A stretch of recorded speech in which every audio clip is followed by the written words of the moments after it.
One of the biggest ways that professionals and professional firms can improve their marketing effectiveness is to think through and make sure that they are actually putting their marketing efforts in places which yield the highest return. This is actually not commonly the case. Most firms say they believe that marketing to existing clients is the best source of new revenue, but when you add up all of the non-billable hours that are spent on marketing, you often get surprised that a very high majority of it is diverted to chasing new clients. In this clip, we examine all of the places that marketing efforts can go, and we make some very clear recommendations about where the priorities are. Most lawyers know that existing clients represent the best source of new business, but they actually spend most of their time chasing new clients. Let me just see if that's true in the room. You're allowed to please be honest. How many of you think it's actually true that as far as getting more work, where the happy hunting grounds is, that there is, the existing clients represent the best source of new business? How many think that's true? That's, 90% of the room.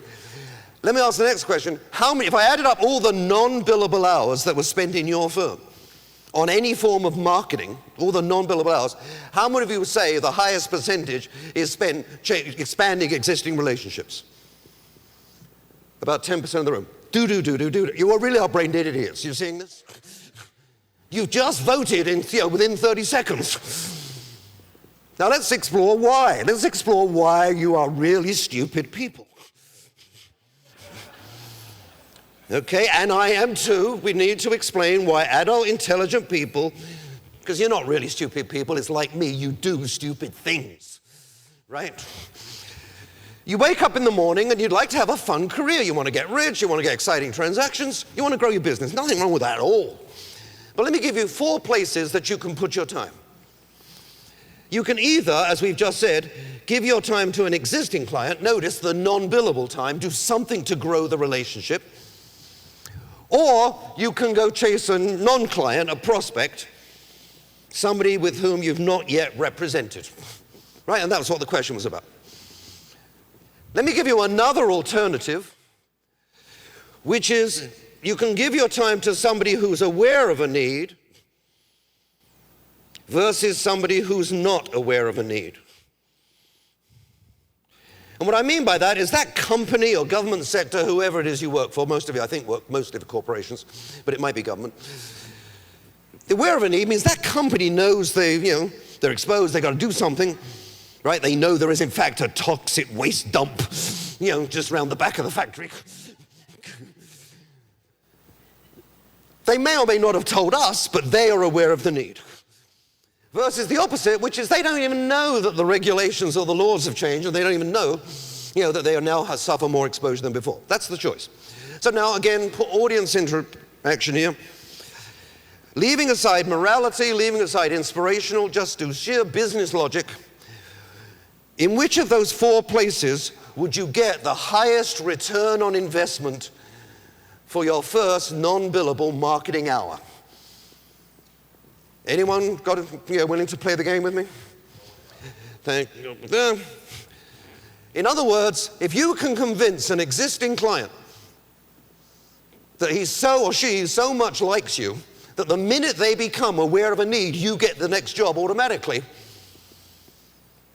Right? And let me tell you, I'm going to be very obnoxious here because I am. I want to prove to you how pompous, condescending, and arrogant I truly am. I do no unpaid new client marketing. 0. Because I'll tell you how I get new clients, and I get quite a few, is the phone rings and a stranger who I've never met says the following. The stranger says, "My friend says you're obnoxious. My friend says you're obscenely priced. My friend says you're worth it. When can you come?" And forgive me for the pomposity, but you get the point, right? Which is, if you can do your marketing that way, call me an idiot, but I kind of like that kind of marketing. It has an appeal to it. And I'm not joking. I've never been on a pitch in my life, never intend to. Never done a beauty parade. And it's not because I'm shy or, I'm not shy.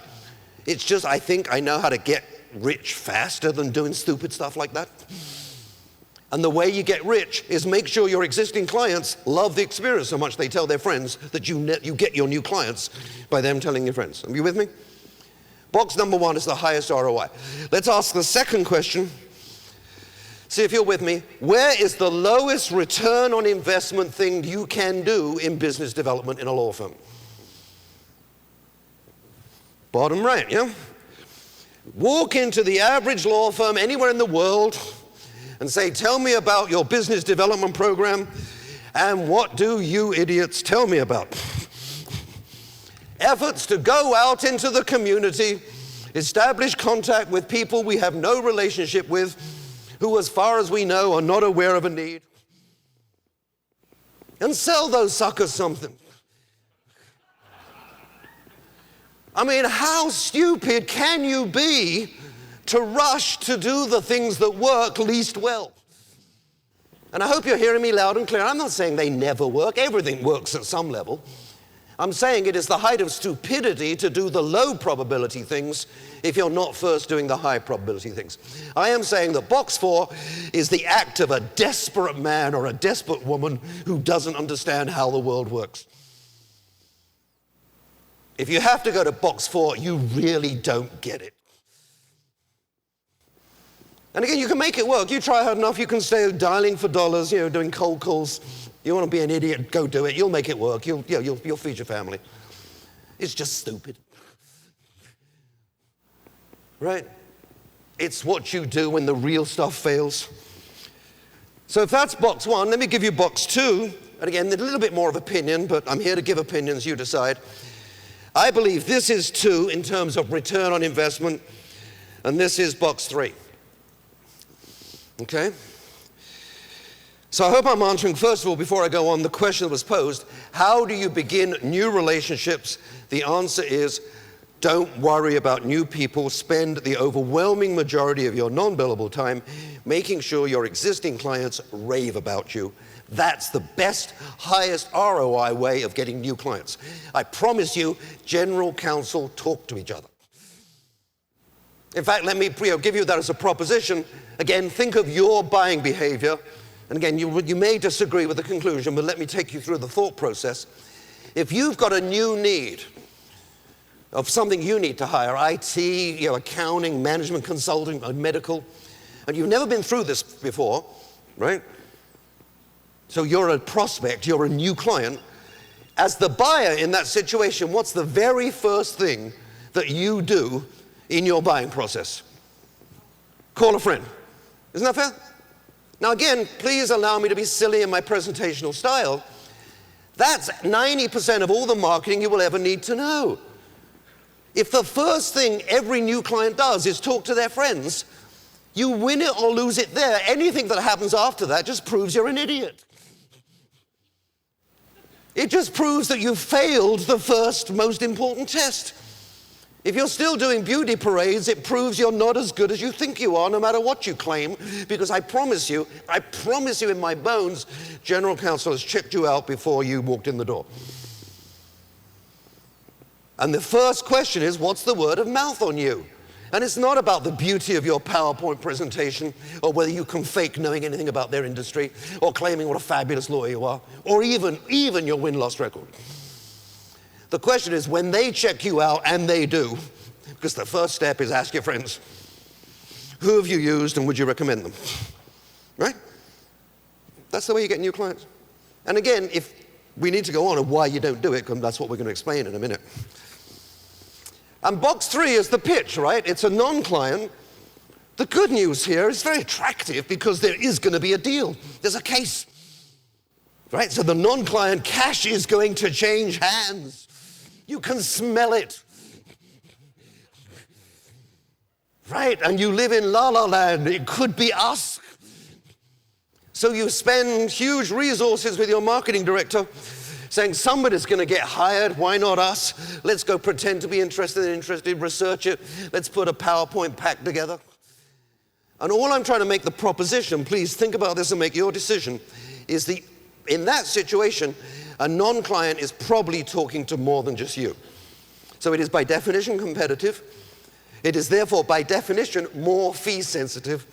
Not, completely, but it is going to be more fee sensitive if they are a non-client and they're talking to other people. And they will hire someone, but the odds go down. Hence, all I'm saying is, if you want to get a good return on your time, box 2 is better. And let me give you a real-world example. I can't name names in this public forum, but I'll tell you about a major corporation that I was working for and a partner in a brand name firm, and I'll tell you how she did this. It was brilliant. I was at a big firm, general counsel, and this firm happened to have a lot of in-house lawyers because it was huge and big manufacturing, so there was in-house lawyers across the country. And this woman was a partner in a brand name firm, and at the time she sort of was in charge with the relationship, this firm was getting like about 3 to 4% of the total legal expenditures of this major manufacturer, Fortune 100. What she did is she went to the general counsel and she said, do you hold internal meetings of your internal legal department? And the general counsel said, yeah, we get together once a month, to talk about what's happening and how the progress of cases and what are the issues going on, so we share. And she said, well, look, I don't want to push myself forward if you don't, if you think this is inappropriate. Forgive me for this offer if it's not appropriate. But if you care to accept this offer, I would be happy to attend all of your internal meetings, to sit at the back of the room free of charge. I'll even pay my own travel expenses. She lived in a different city than the headquarters of this place. She said, I won't speak unless I'm spoken to. I'm just making you an offer, if you care to accept it, that if you would like me to be there as a resource to you during your meetings, right, I'll be happy there to answer questions and research things for you if they come or if I don't know.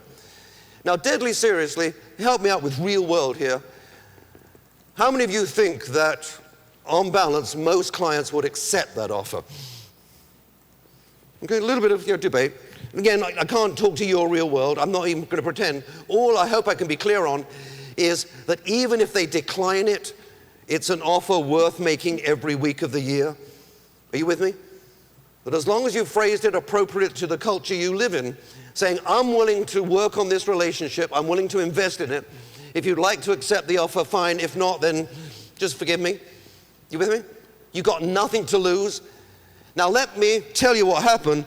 Within the period that I was working for this Fortune 100 company, she took the percentage of the legal expenditure, and it was defense work, from about 4 or 5% of their legal expenditure to 55%.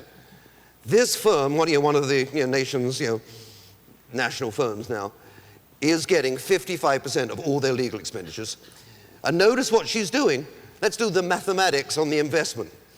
Once a month, she flies from her city to their city, attends a half-day meeting, so she basically loses a day, right? A day a month.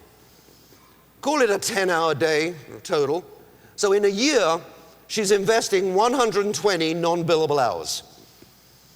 What do you think the ROI is to invest a total of 120 non-billable hours? To be sitting in the room when every single case that client is thinking about tackling, you know about before anybody else in the world. And that every time you're sitting in the meeting and they turn around and say, well, what's your position or what do you know about this topic? And you get one of two responses. You either know something, in which case, without hesitation, you say, let me give you, without fee, without anything, let me earn your trust and confidence. Here's what I've learned. I've seen cases like this. Here are the options. Right, you with me? You earn relationships by giving. Or, back to the integrity point, if it's outside your area, the rule is never fake it, never exaggerate, never misrepresent. You say, I don't know the answer to that question, but I've got a partner in Podunk, Missouri, and she happens to be a specialist in this, and I'll get you an answer in the method that you prefer, beloved client. If you'd like me to have her call you, I will. If you'd like me to have her write you a memo, or if you'd like not to have her involved, I'll get the answer from you and I'll call you tomorrow, tell you how you want me to respond. I will get you the answer within 24 hours.